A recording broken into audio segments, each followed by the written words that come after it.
உங்கள் சத்யாவின் full moon sale up to 70% தள்ளுபடி. AC விலை 2ஆம் தேதி முதல் 15% வரை உயர்கின்றது. இப்போது ஏசி வாங்கி பணத்தை சேமியுங்கள்.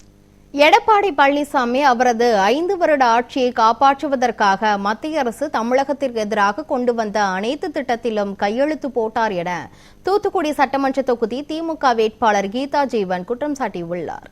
தூத்துக்குடி மாவட்டம் கோவில்பட்டியில் நடைபெற்ற அறிமுக கூட்ட விழாவில் பேசிய அவர் பாஜக மகளிர் உரிமை தொகையை தடுத்து நிறுத்த வேண்டும் என நினைத்தது என்று அவர் தெரிவித்தார். பழைய கதையை பேசிட்டு போறாங்க. எப்பவுமே சொல்லுவோம் நம்ம கோயில் தத்துவோம்.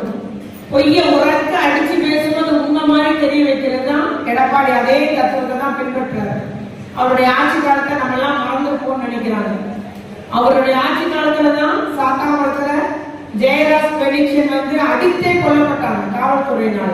கொரோனா காலம் 7:30 கடை அடைச்சாங்க. அதுதான் காரணம். வேற எந்த தப்பு பண்ணல. தாப்படை மோனையும் அடிச்சு கொண்டாங்க.